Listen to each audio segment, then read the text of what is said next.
Thank you. Well, good afternoon, everyone, and welcome to the Vale of Glamorgan Council Cabinet meeting of the 16th of November 2023. I'm Councillor Liz Burnett, and I'm chair of this meeting as the leader of the council and the cabinet member for performance and resources. If I could just make the usual reminder that everyone present, or to everyone present, that the meeting's being live streamed as well as recorded via the internet, and that the recording will be archived for future viewing. So all participants should mute themselves when not speaking in order to avoid any background noise or feedback. And anyone wishing to speak could either raise their hands on the screen, as we're all on screen, or use the digital function. But that the chat function is only going to be used to highlight any technical issues or attract the attention of either myself or the Democratic Services Officer. Today we have reports on a wide range of areas, actually, and that's minutes from committees such as the Shared Regulatory Services and the Joint Consultative Forum. We'll be discussing the most recent revenue and capital budget monitoring position alongside the financial assumptions we'll be using as we move forward into developing a sustainable budget for next year. So a pretty full agenda.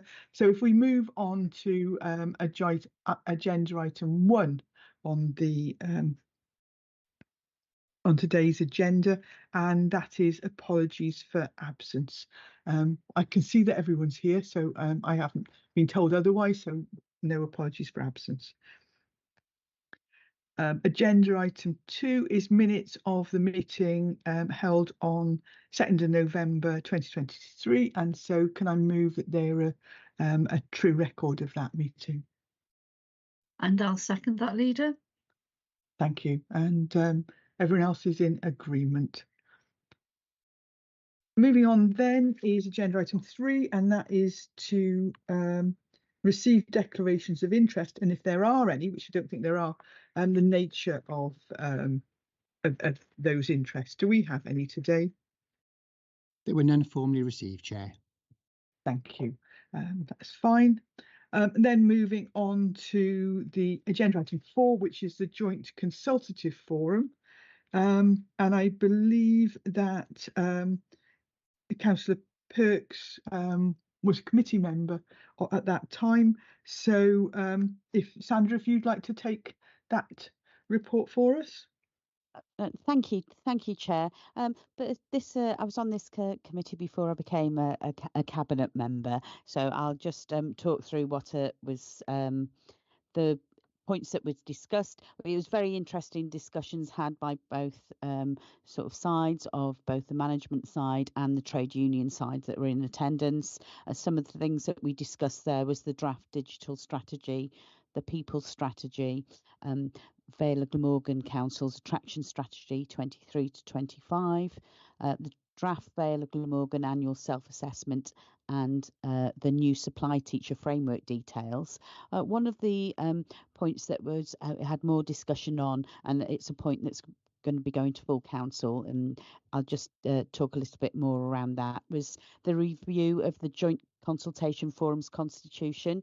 So an amendment has sort of come into place, and that was sort of talked through from the Democratic Services side, that the amendments to the constitution were outlined to the forum that would ensure that should local council employed trade union and employer representatives not be available to attend the forum, provision could be made for regional representatives to attend instead. So that was agreed by the forum, and that the suggested changes from the Joint Consultative Forum go to full council for consideration and approval, with the inclusion of these changes concerning the membership of the Joint Consultative Forum be put in both the JCF and the full council's constitution, so that will be going to full council at some stage. And that's my report for that meeting. Super. So am I assuming therefore that we're just noting this report? Yes, we are just noting. Thank you, Chair. So if we take it, Sandra's moved that report, I'm very happy to second that report. Thank you. Next note or report of a meeting is agenda item 5, and that's Shared Regulatory Services Joint Committee, and our representative on that is Councillor Sivanyanam. So if you'd like to take that for us, Ruben, that would be great. Thanks, Chair. So this is I'm just asking Cabinet to note the minutes of the last meeting of the Shared Regulatory Services meeting. It was a straightforward meeting where we were discussing our draft audit report and then looking at particular service areas and enforcement. We did touch budget issues and resource issues going forward with new legislation, which will make it quite tough for all 3 local authorities involved in SRS. The thing that I would ask Cabinet to move and accept is that one of the issues around enforcement, if you bear with me, Chair, there was a report on the review of Shared Regulatory Services compliance and enforcement policy, and that hadn't been reviewed since 2016. And officers had reviewed this, and it concerns issues of non-compliance with public protection law. And so one of the resolutions following that report that we were asked to move, and which we did as a committee, was that we go back to our local authorities and recommended that the revised policy be adopted by respective councils for those functions undertaken by the SRS on their behalf. So I would ask Cabinet to endorse that, Chair, and to note the rest of this these minutes report. Thank you. So Ruben, do I take it therefore that you're moving that we note and moving that we agree to adopt the revised policy? Yes, please. Great. And I'm happy to second those. Are we all happy to agree? Excellent.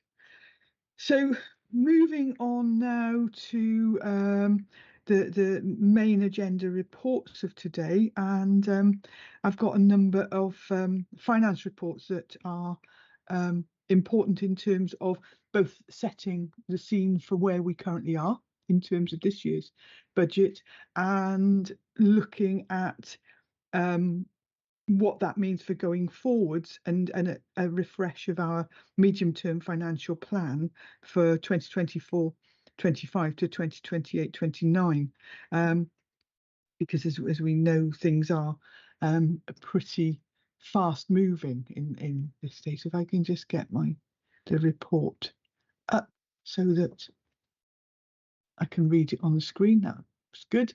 So agenda item 6, and that's a Q2 revenue monitoring for 2023-24, and it provides a revised budget for 2023-24, which removes corporate internal recharges, which is things like, what different departments pay each other for things such as legal, HR, office accommodation, and actually reports the budgets against the corporate resources line.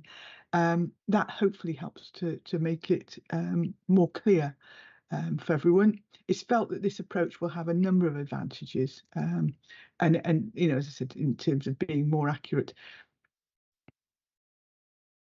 It's unfortunate to say that the revenue position, and that's particularly in social services, has continued to deteriorate in Q2 with a tremendous number of pressures on us. And the specific challenges in respect of children's services increase in children requiring assessment, placement, and the associated costs, but also in respect of the complexity and cost of placements, because there are children that are in huge need of support. In adult services, we've seen an increase in the number of care hours that we're providing to vulnerable residents, and we're also seeing an increase in cost and again in complexity for care arrangements, so the needs of those individuals. And it's something we're hearing increasingly in terms of the overall impact of COVID. These pressures have, we've coped with them. They've been mitigated through the use of the Social Services Reserve, and using some underspend reported in the Policy and Corporate Resources budget. I think anyone seen the news this week will see that schools continue to experience pressures, and they're reporting a net deficit of 171,000 currently. And we actually have 19 schools reporting an unrecoverable deficit, which is a situation we have never been in before. The education team, and specifically the financial officers within the education team, will continue to work with schools to help support budget issues as we progress through the year. As you imagine, that people that are skilled in education, etc., aren't necessarily financial wizards, so we provide that support to our schools to help them to run through all options. Other pressures relate to school transport, the cost of potholes. We always hear about potholes, but that is a real challenge, and road maintenance, and also the additional pay costs for HGV drivers. And it's amazing how many areas of the council we need HGV drivers in. At the moment, unplanned use of reserves is reported as 6.768 million in this report. So we had planned use of reserves. That's what reserves are there for, but this is actually where we've had to draw on it where we hadn't expected to. Some additional surplus has been identified to offset these emerging pressures, and a projected £1 million council tax surplus relating to the efforts we've made in recovery action being undertaken in year. So it's actually following up debt. And it's largely due to some one-off savings within the office accommodation budget as well. So we, in the savings that we've identified from the corporate resources budget, a number of proposals have been put forward to attempt to mitigate the unplanned use of reserves, and the types of things that we're doing on that is we have tighter controls around non-essential expenditure and recruitment. And I think it has to say this is something that we've done over the years, but we are being absolutely sort of ferocious in terms of chasing down anything that is not fully essential. The senior leadership team have been reviewing the capital programme. They've also been reviewing the use of reserves, with all requests for use routed via the Section 151 officer and the chief executive. The senior leadership team are also determining savings to bring forward into 2023-24. So it's projected that allowing for the unplanned use of reserves and other usage of reserves, including the planned use for the housing revenue account and capital, that reserves will be expected to reduce to £56.7 million. In contrast, good progress is being made against savings, with 79% of savings that we'd agreed to make expected to be achieved, and a further 6% are being sort of mitigated by other sources of income. So we also need to note that while Welsh Government has reported an amended budget for this year, for 2023-24, which is outlined in the report, they've been reassessing their own. There are no specific funding cuts that the council is aware of at this time. So this report, or the relevant parts of this report, will be going to scrutinies for their comments, as is usual. And so Cabinet members will be attending those scrutinies. I'm sure we'll be having in-depth conversations about that, and any comments will obviously come back to us in the fullness of time. So we've only got two recommendations because this type of report that we do on a quarterly basis, that the position with regard to the authority's 2023-24 revenue budget be noted, and secondly, that the Cabinet approve the revised budget 2023-24 presented in this report. And I would therefore move. And I'll second those recommendations, Leader. Super. And everyone happy with that? Yeah.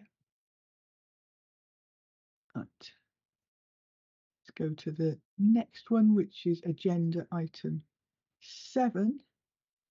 And this is the capital monitoring for the period 1st of April to 30th September. That's basically for the first 2 quarters, that's halfway through the year. And at the time that the report was written, the approved programme total, capital programme totaled 129.298 million. I sort of use all of it to make sure we're exactly accurate. And that obviously includes budgets that were slipped over into this year. That was just over 8.5 million. And if all requests within the report to amend the capital programme are approved, the revised forecast outturn is projected to be 107.653 million. And the spend so far to the end of September is just under 26 million. Due to the current financial situation, the council's capital programme has undergone a review, and so the changes requested in the report release a total of just over 5.5 million funding back into the council's reserves, capital receipts and other sources of capital funding to ensure finances are more sustainable and the capital programme is deliverable. So we've done a complete refresh of that. So what we're looking at is removing some uncommitted schemes that we're currently not committed to delivering, and also moving money to help to mitigate against future years' revenue pressures.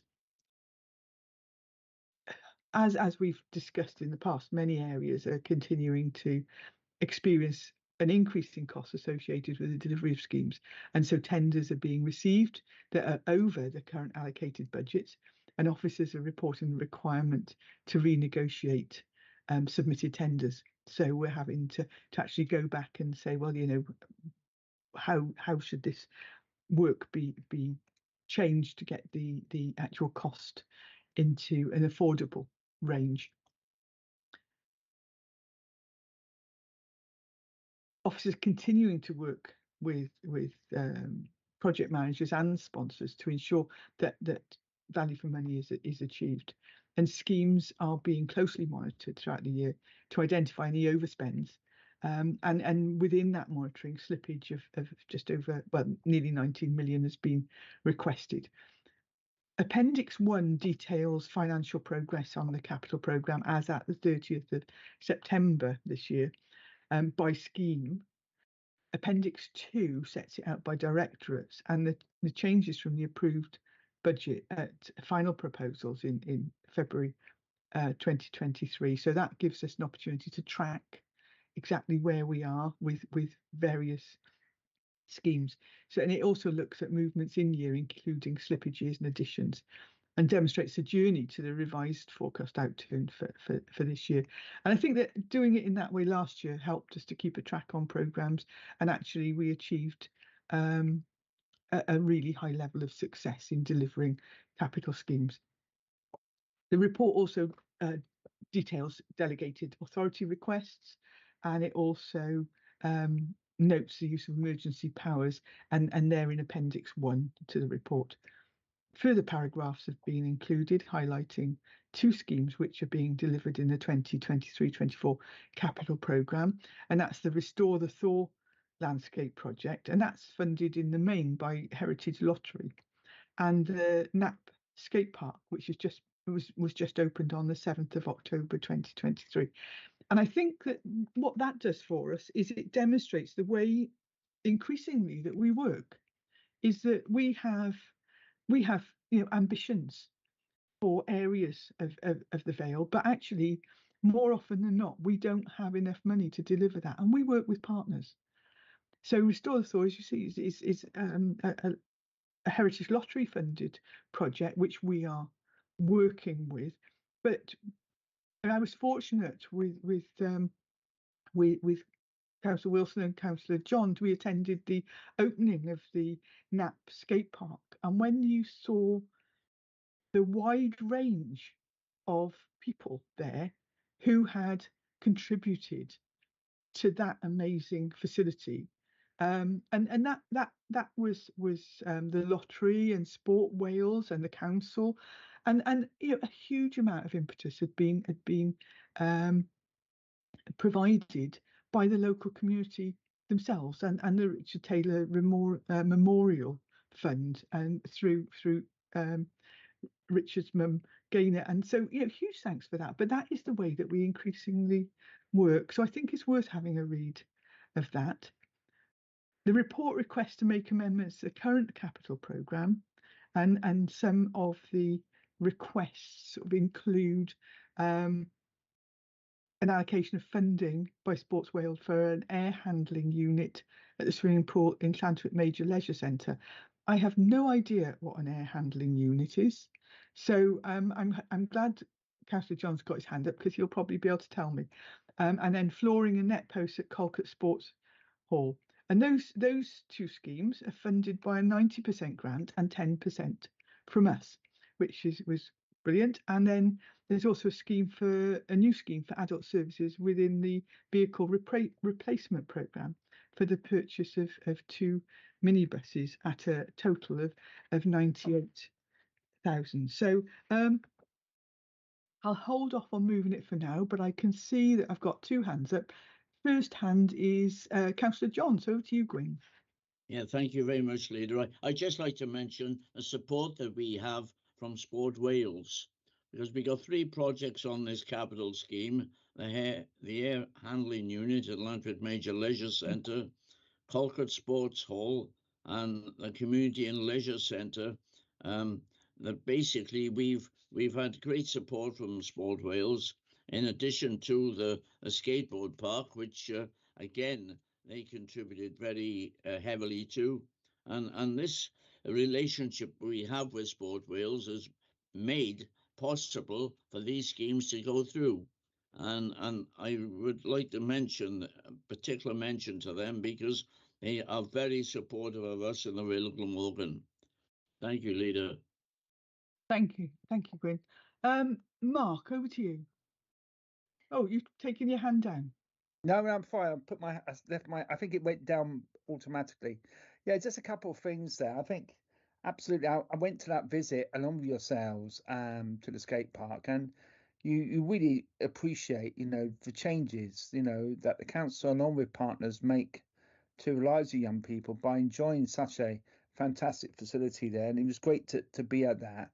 But also, you know, we've got other partners involved. I know the Tennis Association has been actually involved in doing capital schemes in Wenville and in Penarth as well. And clearly, you know, this is a way forward, given the fact that we have a cost of living crisis, and we need to seek more innovative ways to secure more funding and working with other partners on many other projects. So this is a good step forwards, and obviously, you know, the more people involved, the more likely that participation rates will rise, and we all need that for improving our own overall health.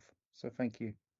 Thank you. Yes, it's as I said, the report in itself. I mean, we have to keep a close watch on our funds. We have to make sure that we are working from a base of accurate information. But I think that our working with partner organisations is bearing fruit. So that's a positive story. So I've got 4 recommendations on this report. First recommendation is Cabinet is recommended to note the progress being made on delivering the 2023-24 capital programme. That Cabinet is recommended to note the use of delegated authority as set out in the report. 3, that Cabinet is recommended to note the use of emergency powers as detailed in Appendix 1. And 4th, and I'm not going to go through all these, you'd be pleased, Cabinet is recommended to approve the following changes to 2023-24 capital programme and future years capital programme. And they are all laid out for the remainder of page 3 and halfway down, or over halfway down, page 4. And then the 5th one is Cabinet is recommended to refer the report and associated appendices to the Corporate Performance and Resources Scrutiny Committee for the report to be noted. I would say, actually, can we change that? We don't send them. We would like to hear their views, so it would be for consideration if we could possibly do that. So I would move. And I'll second those recommendations. Leader. Thank you. And I know Gwyn and Mark are in agreement. I'm assuming everybody else is. Excellent. So on to the next one, agenda item 8 is the mid-year Treasury Management report. And this report is actually prepared in compliance with the SIPFA 2021 revised code of practice on treasury management, and it actually contains sort of a number of key areas. And the first one is the economic update, and that details the factors that were driving the UK economy during the period under review, and that's up to 30th of September of this year. An analysis of interest rate forecasts for the period December 2023 to September 2026. It's got a treasury management strategy review for 2023-24, and there are no policy changes for as of the end of September. The Council Capital Expenditure and Prudential Indicators Review, and you'll find that in Appendix 1. And the Treasury Management and Treasury Management, Prudential and Treasury Indicators are based on the Quarter 2 Capital Programme that's reported that we've just discussed. The Council is required to raise 24.281 million in new loans to finance the capital programme in 2023-24. Appendix 1 provides a summary of the Council's current prudential indicators and the outlook for the next 3 financial years. The next is an investment portfolio review for 23-24, and investments as of the 30th of September 2023 were 76.67 million, and that's down from 96.92 million as of as it was on the 1st of April this year. Interest at an average rate of 4.28 and amounting to 1.085 million accrued interest was received over this 6 months period from April to the end of September. In terms of the borrowing review that it covers, all new and replacement borrowing has been financed with internal funds so far this year. And that's what we've continued to do while interest rates are high, is in effect self-fund from the reserves that we have. External debt as of the 30th of September 2023 was 145.655 million, and that is down from 148.483 million as of 1st of April 2023. Loans repaid up until the end of September totaled 2.658 million, and that was at a rate of 5.64%. External interests at an average rate of 4.44 and amounting to 3.139 million was paid on these loans during the first 6 months of this financial year. Estimated total interest to be charged to revenue for internal borrowing for pooled loans for 2023-24 is 1.257 million, and that's at a rate of 5.02%. And the estimated average rate of interest charged for pooled loans, and that's external and internal borrowing, for 2023-24 is 4.56%. In terms of our debt rescheduling, and that's obviously something else that this report covers, the opportunities have been very limited, and no debt rescheduling has therefore been undertaken to date in the current financial year. So that's quite an involved and detailed report, but it's one that, in the current situation, councils need to make sure that they have a complete handle on delivering a balanced budget, because there is a requirement on all councils to deliver a balanced budget. We can't run an overdraft. We can't just say, oh, we can't manage that this year, we'll pay for it in next year, whatever. We have to know exactly what we're doing. If we are borrowing money for a specific reason, how we will pay it back, how all that things works. We need to keep a very, very close watch on that. For us, it broadly means that cash raised during the year is what we will use to meet our cash expenditure. And so we look at this very closely, and this is what we also provide to our regulators to ensure that we are a sustainable and a forward-looking council. So thank you to all the officers who've been working on this. It's a very, very detailed piece of work. So we've got 3 recommendations on this today, and that's that Cabinet approves the Treasury Management mid-year report for the period 1st of April 2023 to 30th of September 2023, and refers the same to Council on the 4th of December 2023 for consideration. So we will have a more in-depth conversation there. Secondly, the latest Treasury management indicators as set out in Appendix 1 be approved and referred to Council on the 4th of December 2023 for consideration. And 3, that notwithstanding recommendations 1 and 2, and that's basically that it's going to Council, that the report also be forwarded to the next Governance and Audit Committee for consideration.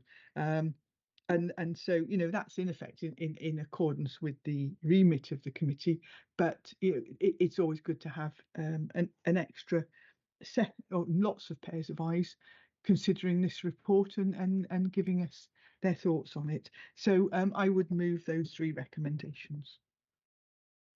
And I'll second those, Leader. Thank you. Everyone's okay. So I always look at how I'm closing down these different tabs and hope that I don't close the wrong tab, but I'm okay so far. Moving on to agenda item 9. This is the initial housing revenue account budget revised, housing revenue account budget, revised budget 2023-24 and proposals 2024-25. I think every report could say that, as it does on this, that we are operating in an ever challenging environment with high inflation rates, cost of living crisis, supply costs, additional borrowing, and high interest rates, which impacts on the cost of borrowing. The revised budget 2023-24 has increased from a deficit of 10.672 million to 15.538 million, which will be funded from the housing revenue account reserves. I mean, we did expect that there would be an increase, but we've got a closer handle on it now. The housing revenue account reserve level as of the 31st of March 2023 was 16.486 million, which was higher than expected so that's what we started the year off with, which is higher than expected due to lower capital expenditure being incurred the previous year, 2022-23.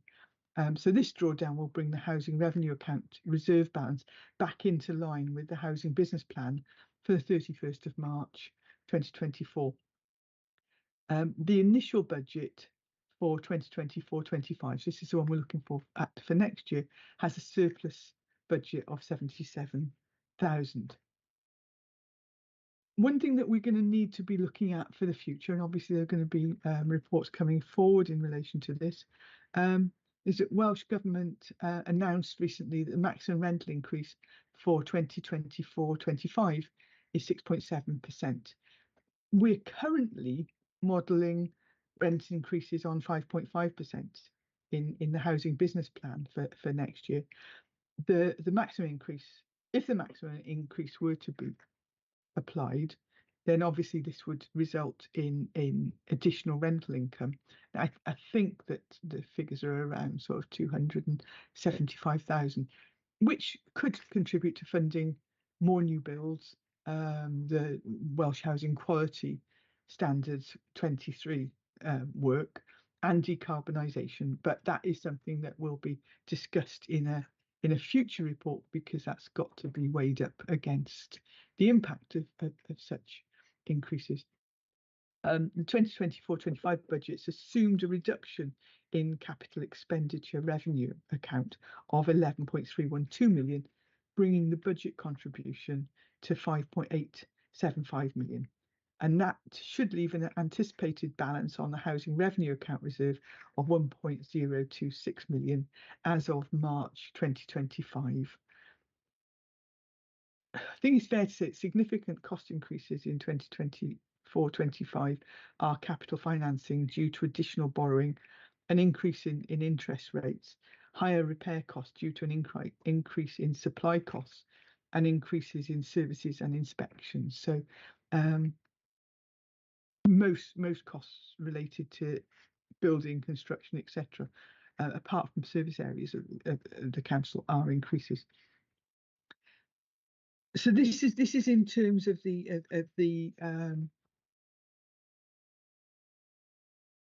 looking at the revised budget and the proposals for next year. Work's currently underway on producing the housing business plan for 2024-25, and that will be presented to Cabinet on the 11th of January 2024. So I think there's a lot of work to happen between then and now. So the recommendations that we have on this is that there are 5 recommendations. Firstly, the Cabinet is recommended to approve the revised housing revenue account budget for 2023-24 as set out in paragraph 2.2. Secondly, the Cabinet is recommended to approve the initial housing revenue account budget proposal for 2024-25 as set out in paragraph 2.11. 3, Cabinet is recommended to submit the revised 2023-24 budget and initial proposals for 2024-25 to the Homes and Safe Community Scrutiny Committee for consideration. So we'll be looking forward to having an in-depth conversation about this report at that scrutiny committee. 4, Cabinet is recommended to request Homes and Safe Community Scrutiny Committee to pass their comments to Corporate Performance and Resources Scrutiny Committee as the lead scrutiny committee. So they will make recommendations and they'll go to Corporate Performance and Resources, and they will also discuss it in order for their views to be forwarded to Cabinet. And finally, that Cabinet is recommended to note the increase for rent and other services are subject to a future report to Cabinet as soon as the guidance is issued by Welsh Government. So as we said, the guidance has been issued by Welsh Government. There will be a future report to Cabinet on the 11th of January. So I would so move. And I'll second that, Leader. Thank you.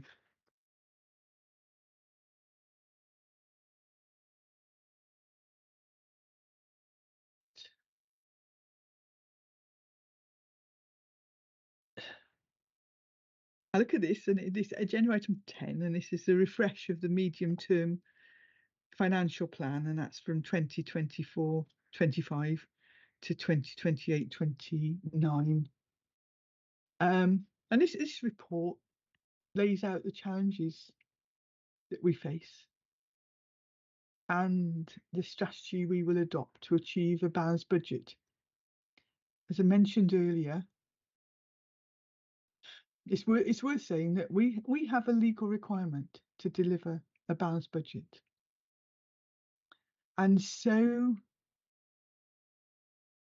some of the decisions that we have to make in delivering such a balanced budget are not the reason why most of us would have come into politics. It is something that we have to do, and we will make those decisions in order to protect services for our most vulnerable. We can't operate at a deficit, and we must lay out how we intend to deliver services for the year from next April. This budget, it's the right place, provides a refresh of the financial forecast set out in the financial strategy we approved in July, and provides an update on setting a balanced budget for 2024-25. You know, when we went through this process last year, it was quite interesting because, you know, even some experienced members were commented about how the figures changed markedly over a 6-month period. And yes, they did, because the different information we were getting in over that period changed. And that could happen this year, as we're constantly reviewing the situation that we're in. And as we review it, we bring regular reports to Cabinet and to scrutiny to ensure that we are as open and transparent as possible, and that all members fully understand the financial situation and future strategy of this council.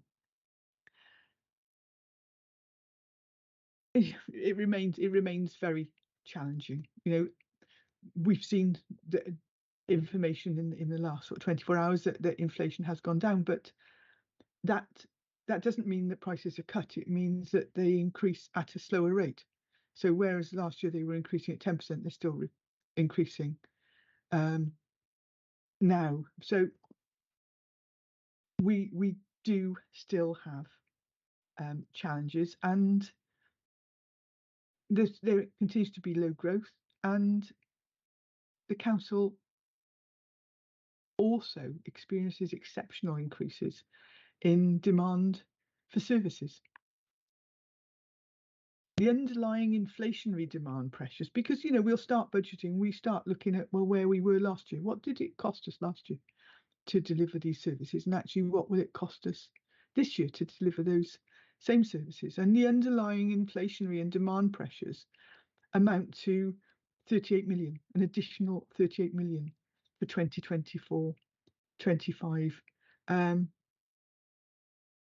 And so, you know, with limited increases in funding, there's a potential gap of 30 million.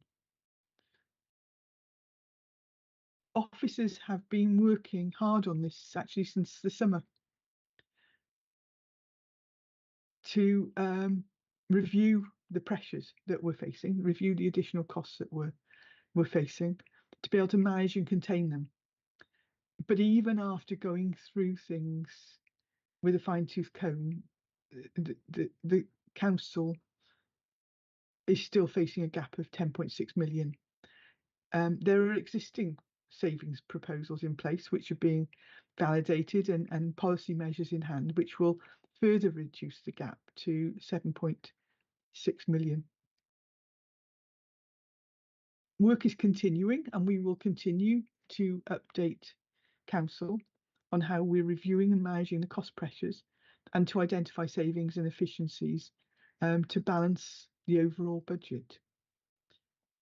If we look in terms of funding that we can expect to receive, we would model council tax rises, and that's model.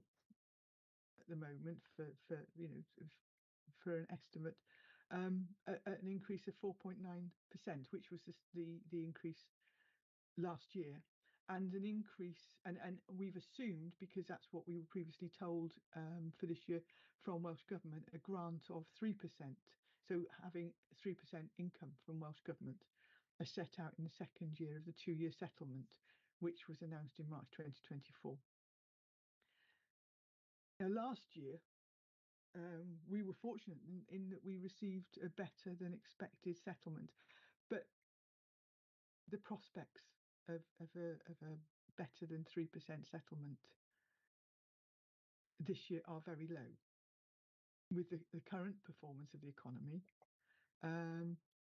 And while you know, it's been widely mentioned that tax revenues are up given the growth in wages, what we're hearing in terms of current rhetoric and potentially the general election next year is that there's a greater likelihood of tax cuts rather than increases in public funding when the UK Chancellor makes his budget announcement next Wednesday. And so much of what we're talking about now hinges on whether the UK government decide to value public services or whether they want to put funding into tax cuts. We don't know that. So we are not alone in waiting for that announcement. And next Thursday, I will be in meetings all day with other local government leaders, chief execs, etc., to try and explore what that announcement next Wednesday makes. But I think what we need to say is that through these challenges, the council remains committed to delivering the objectives in the corporate plan. We will find ways to do that, and also as a priority, protecting services that support the more vulnerable members of our communities, and we will continue to do that as well. So this will be going through scrutiny committees, and it will come back to us, but also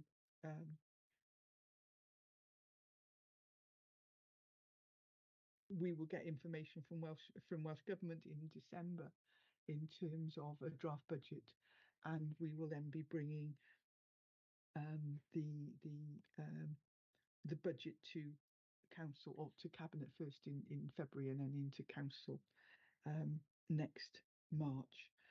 Before I go to recommendations, Mark, you've got your hand up.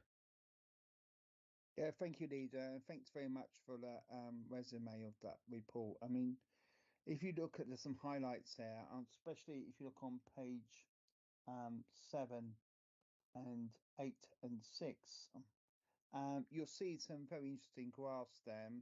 And the really concerning graph that I can see for there quite clearly is on 2.5, is the fact is, you know, utility and food inflation has severely affected not just us as being residents of the Vale Glamorgan, but also the council as well. And clearly that has got a major shock to our budgeting system and continues to do so. And as you know, inflation is a basket of goods. It's not just a few goods, it's a basket of goods. But, you know, in reality, our inflation as a council is much higher than the recorded rate of inflation.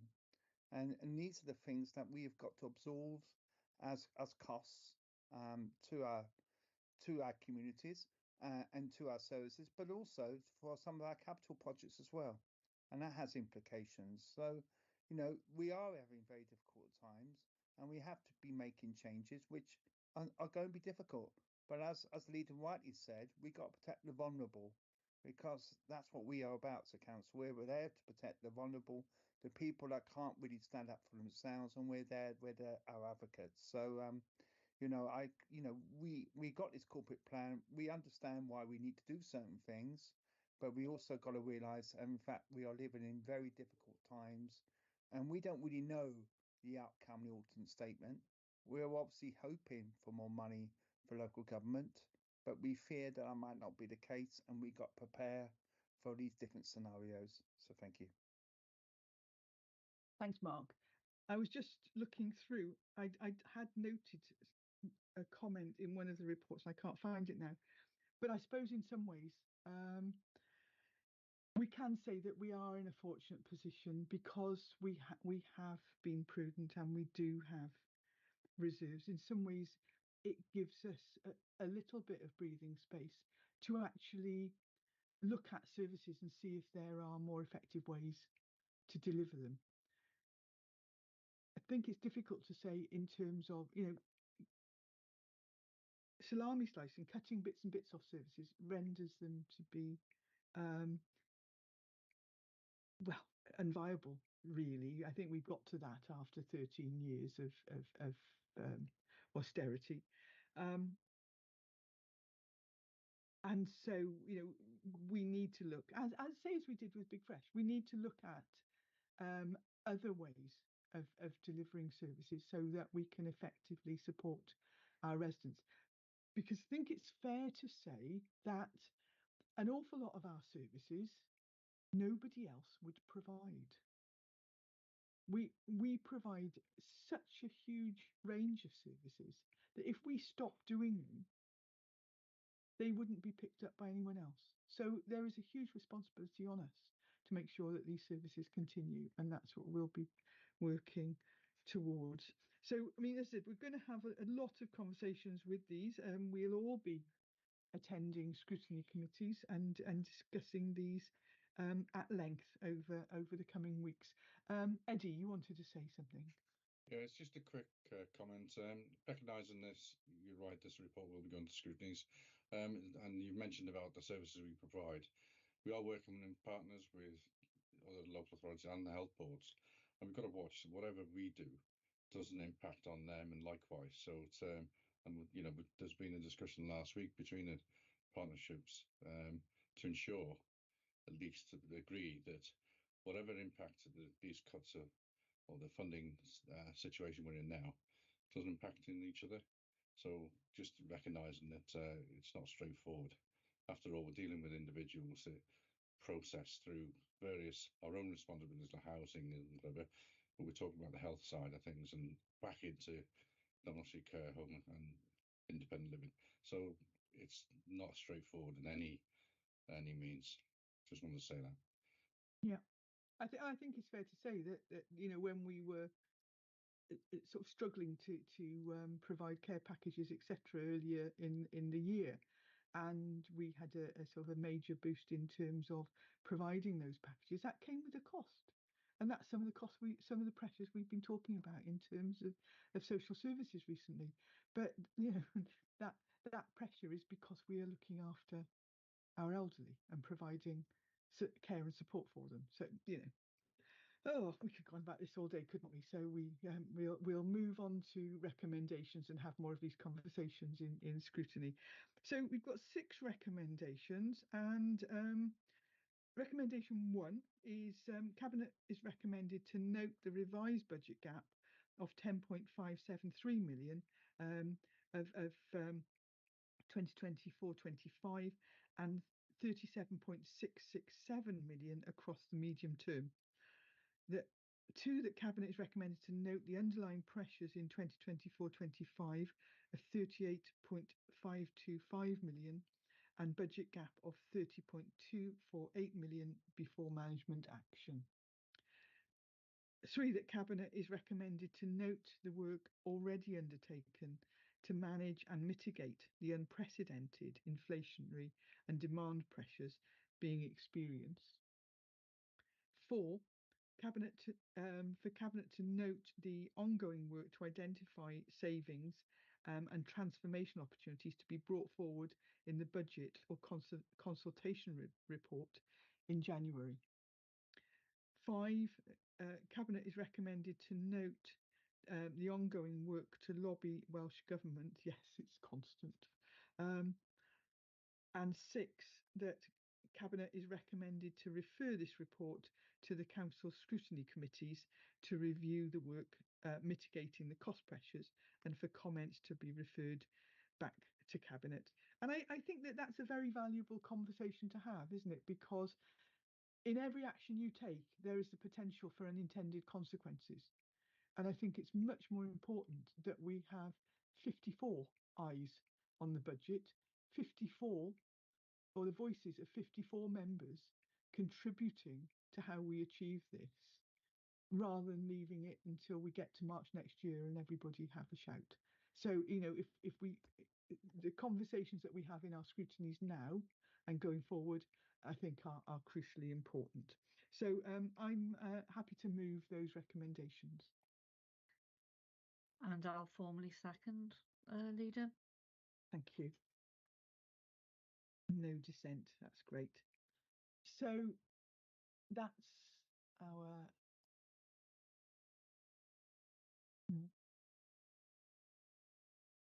right, just moving stuff around again. Moving on to agenda item 11, and that's the digital strategy update. And this, it's interesting, whenever you talk about digital strategy, people think this is about how we want everything to move on to computers. But actually, this is about the way in which we seek to deliver services. And this report came to Cabinet earlier before it went to for consultation. And it's you know, we worked with, and I think it's quite a good name, it's the Society for Innovation, Technology and Modernisation, to develop the new draft digital strategy, and you'll find that at Appendix A. But we then put this out to consultation to look at where it should go. So the digital strategy, it focuses on 4 key themes. I said it's not just about doing stuff on computers.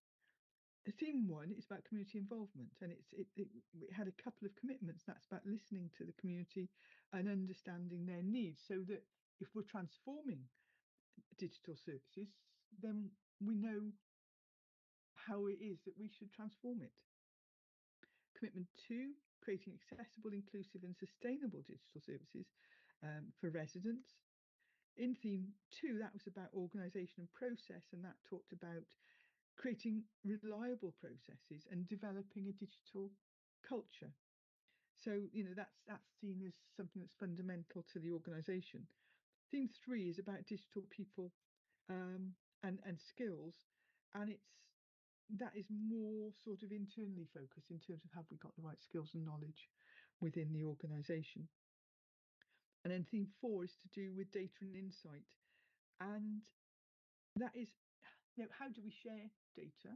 And that could be sharing data with partners to make sure that we understand the same criteria. And in some ways, you know, lots of the strategies that we develop, we share information so that we can talk to partners about how we can work together more effectively. But the other thing is how do we invest in and use data?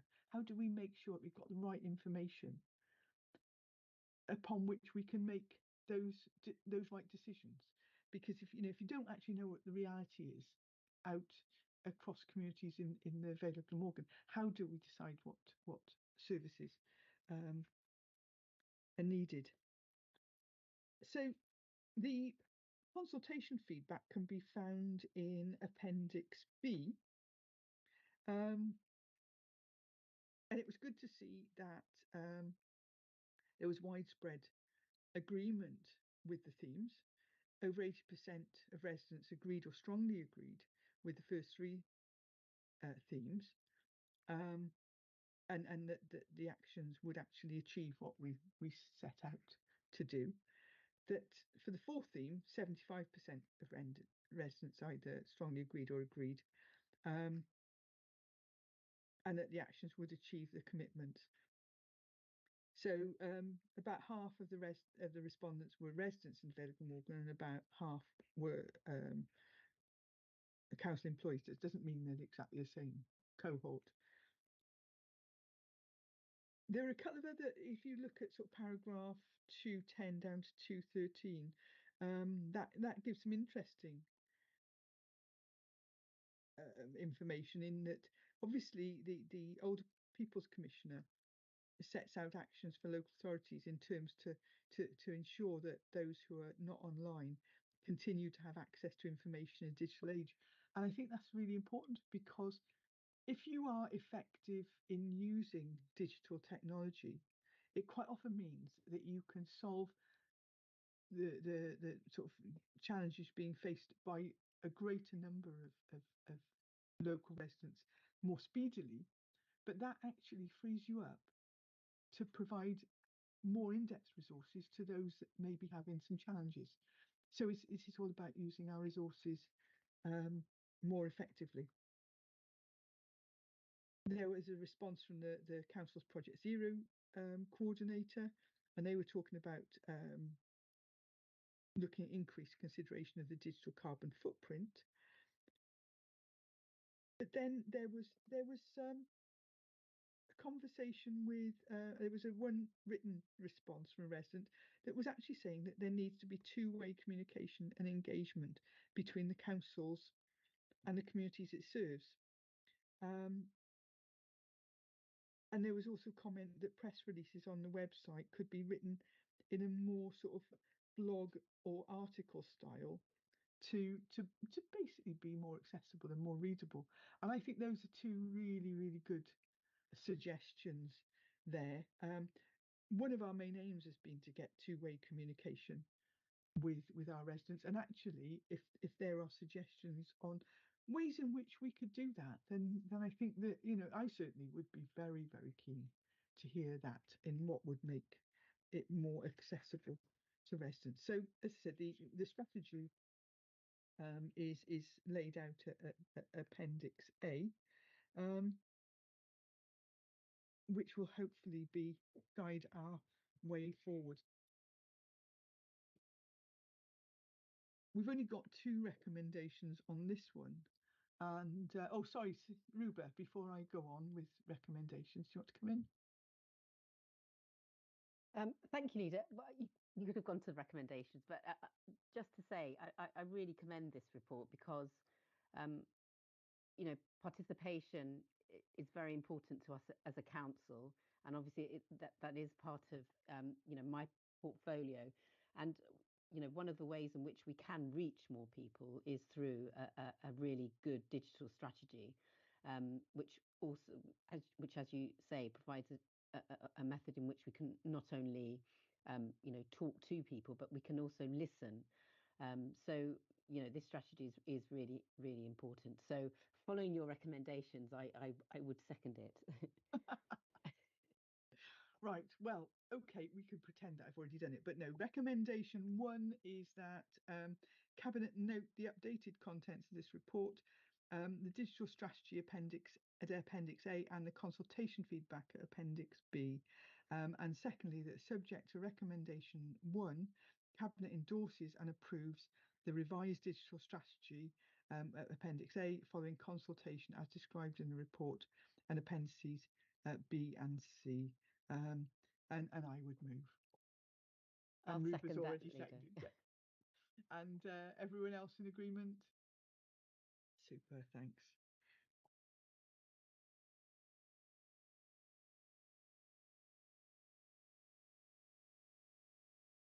Right, agenda item 12. This is a regular report that we have a few times a year, and this report actually sets out the absence figures, sickness absence figures for the period 1st of April 2023 through to the 30th of September 2023 as part of the agreed performance management arrangement. So it's actually fair to say at the start that absence figures have improved based on the same period as last year.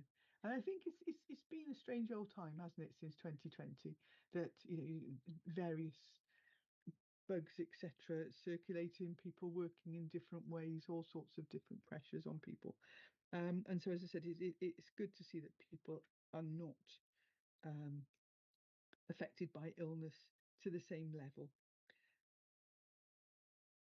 The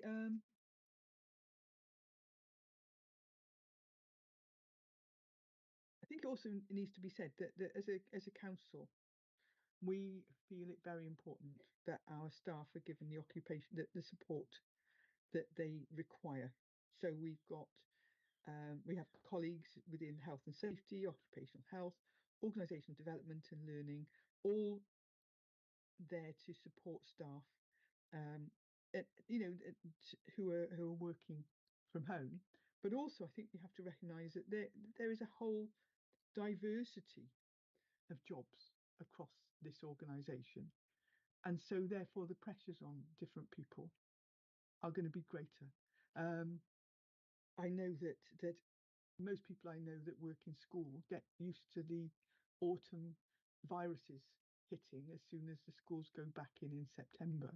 And if you are frontline staff, it depends on if you're lifting heavy things or if you're in close contact with people where you might gain stuff.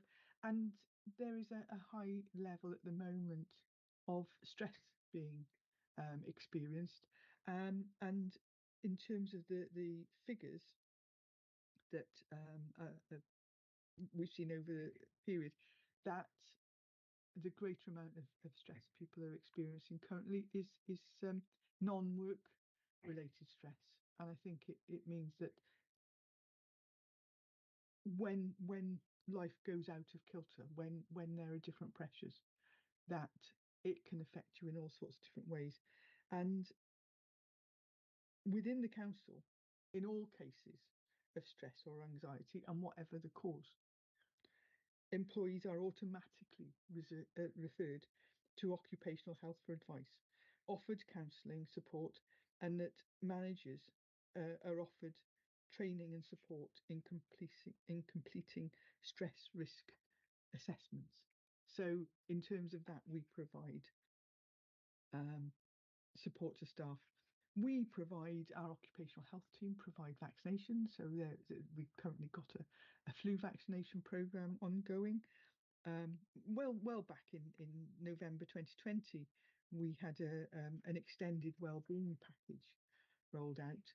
And within their existing roles, the council now has nearly 40 trained mental health champions, and those support their colleagues, and it can be things like promoting health campaigns, encouraging colleagues to participate in wellbeing initiatives. I know that there's a very popular online yoga class, although I haven't tried it yet. It used to be in person at some point, but it's now online. And there are people around to signpost colleagues to relevant services. So it's something that hopefully people feel able to disclose if they're having difficulties. So there are quite a few appendices in this, and section 6 covers that. So you've got appendix A, I'm going mad, is a breakdown of absence by service area. Appendix B is overall sickness rates. Appendix C is a sickness breakdown by directorate, and Appendix D is sickness by age. And as I said, there's some quite in-depth detail there. And as I said, if you have a small department that has one person that is off on sort of long-term sick due to a serious illness, then actually that could skew a whole department's figures. So it's important to be objective about this. But this will be, as they always are, discussed in scrutiny committee, and any comments they have will come back to us for further consideration. So the recommendations on this is that firstly, the report and the April 2023 to September 2023 sickness absence figures provided in Appendix A be noted, and that the report be referred to Corporate Performance and Resources Scrutiny Committee for consideration, with any comments referred back to Cabinet for further consideration. And I move. And I'll second those, Leader, as well. Thank you. And then it's over to, it's not me now, it's over to the Cabinet Member for Education, Arts and Welsh Language for agenda item 13. I think who's got a glamorous assistant today, so I'll hand over to you, Rhiannon. Thank you. So this is a report of the amended terms of reference for the Standing Advisory Council for Religious Education, otherwise known as SACRE, and to look at their terms of reference. So the curriculum for Wales was implemented from September 22 on a phased basis. Given this phased introduction, there will be some year groups for which the current legislative requirements for religious education and the roles and responsibilities of SACRE still apply, along with the curriculum for Wales 2021, religion, value and ethics, and the roles and responsibilities of SAC. Therefore, the local authority needs to ratify amended terms of reference accommodating both SACRE and SAC until the rollout of the curriculum for Wales is completed. So we have this committee that looks at ethics, religion, values and ethics, and how they are taught in schools, and makes recommendations.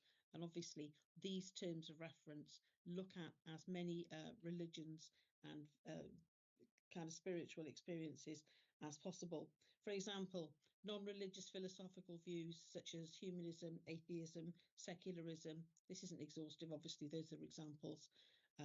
So that as many people in this are included as possible. So, sorry, there is just one recommendation, is that we agree the revised terms of reference, which are in Appendix A. So if I could have your approval for that, please. And Thank you.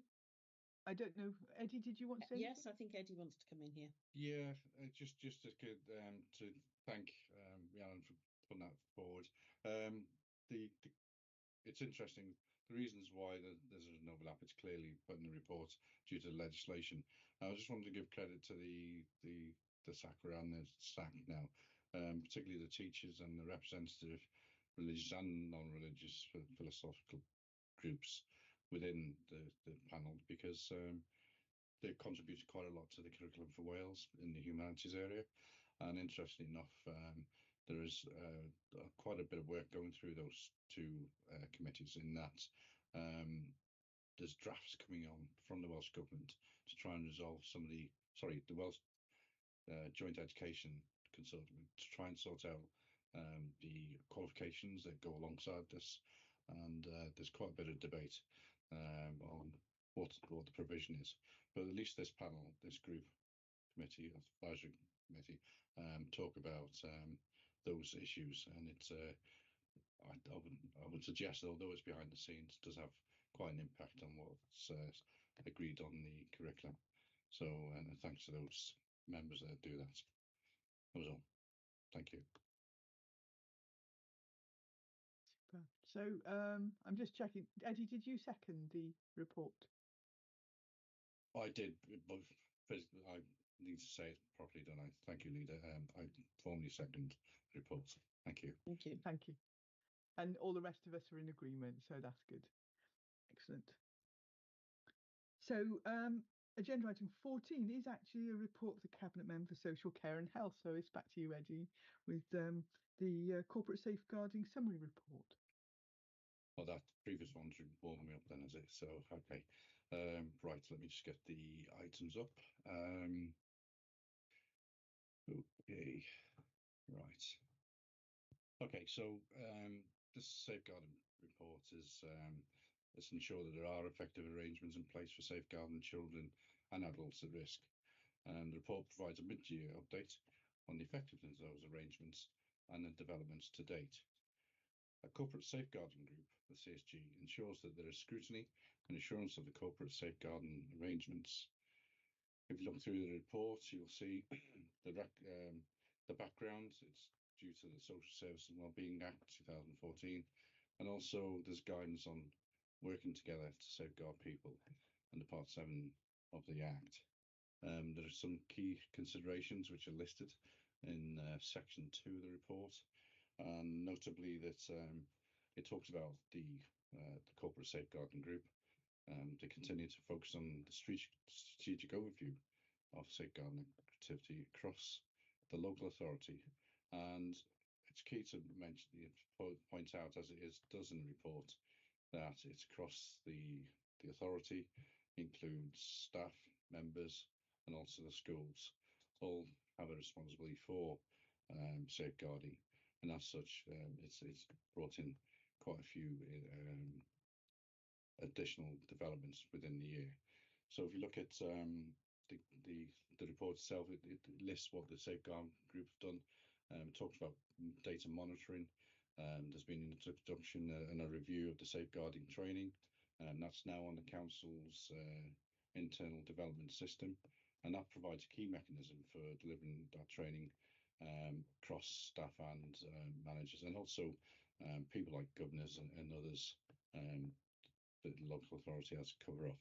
There is further work that's in process at the moment for frontline staff who don't have actual access to the IDOF system, but that's in hand. There is a working group that's developed focus on the areas of learning from the reviews.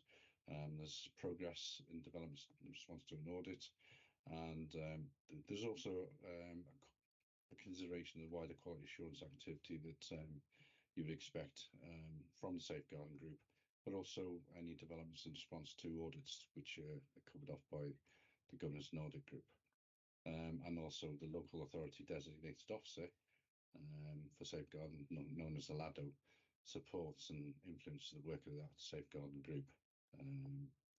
And you'll look at paragraphs 2.5 on to 2.9, you'll see that in the responses from the annual report 22-23, several areas have been covered off, such as leadership and accountability.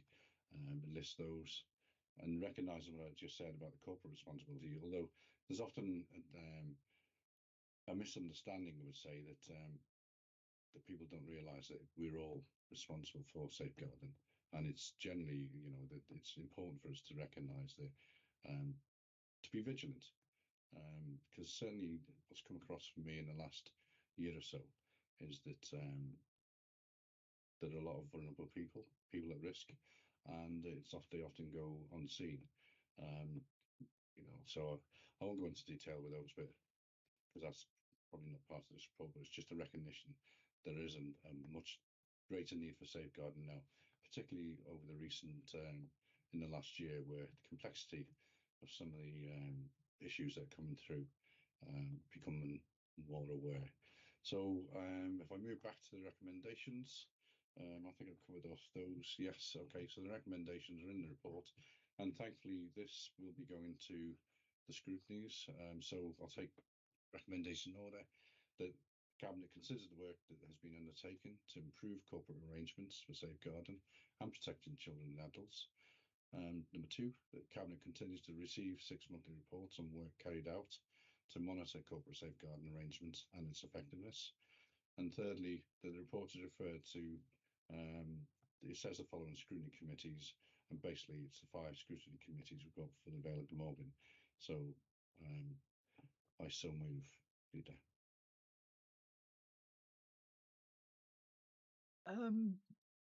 I shall bring in Rhiannon first to. Thank you. you've I got your hand just up. wanted to make the point about how seriously schools take their role in the safeguarding experience. You know, most teachers take, and TLAs take their roles and responsibilities very seriously about this. I mean, you know, I've seen many children whose concerns are taken up with year tutors, escalated to social services, ed psychs, etc.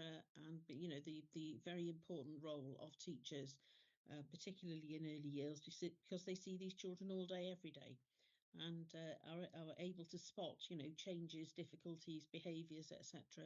that perhaps other people are not in a position to recognise. So, you know, I look forward to this report coming to Learning and Culture, where I think that, you know, there'll be some interesting sidelights thrown on this. Super. Rhiannon, did you want to second the report, therefore? Happy to second.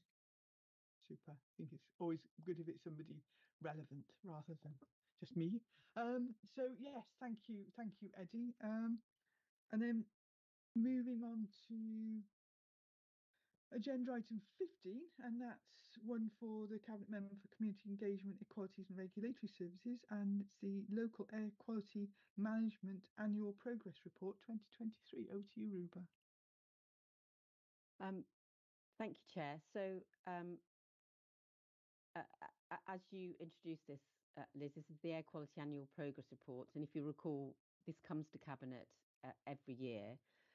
It's part of our statutory duty under the Environment Act to regularly review and assess air quality within our council areas.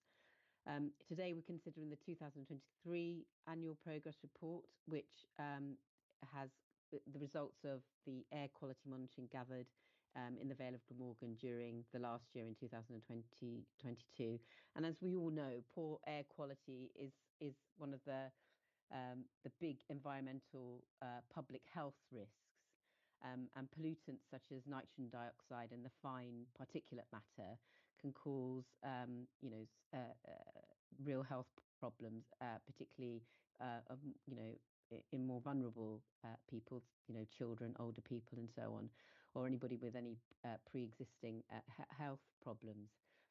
So the lower the concentration of pollutants such as nitrogen dioxide, the fewer adverse health risks we will face. So it follows that the air quality monitoring in the Vale of Glamorgan has consistently met the relevant air quality objectives in recent years, and the council is committed to achieving levels of air pollution that are as low as reasonably practicable. And Chair, you'll see in this report that the air quality data for the Vale of Glamorgan is obtained from both automatic monitors and through the use of diffusion tubes for measuring, in particular, nitrogen dioxide.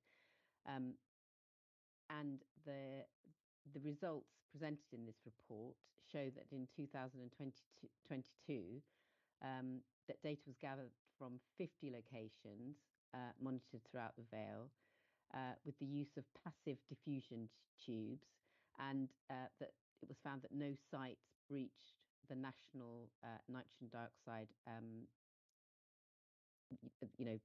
top levels, or so it's all at an acceptable level. Officers from SRS review the locations of the diffusion tubes on an annual basis, using a risk-based approach, which follows government guidance. And so they will obviously then determine if any new monitoring locations are required for the following year. The only other thing to highlight in this report, Chair, before I move to the recommendations, is that officers were successful in a funding bid from Welsh Government for SRS, from the Welsh Government Local Air Quality Support Fund, in order to upgrade and enhance the council's current real-time air quality monitoring capabilities. The bid, as you'll see, secured funding for almost £18,500, and that will enable us to install 5 real-time monitors, which will then continuously, as it suggests, monitor for nitrogen dioxide and particulate matter. And these monitors obviously will help officers better assess trends and variations in pollutant concentrations at specific locations across the Vale.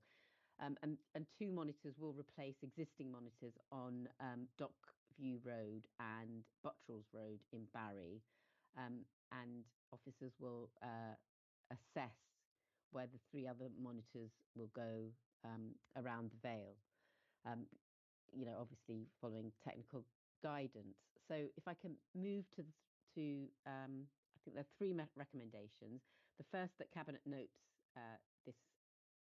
the monitored results gathered for 2022, that Cabinet approves the 2023 Annual Progress Report, which is you'll see is attached to Appendix 1. and this is for submission to Welsh Government for approval. And that lastly, that Cabinet notes the awarding of the £18,409 from Welsh Government Local Air Quality Support Fund for 2023-24 to facilitate the upgrading and extension of real-time air quality monitors in the Vale of Glamorgan. So I would so move, Chair. Thank you. And interesting report, and one that's frequently a topic of conversation. So thank you for that.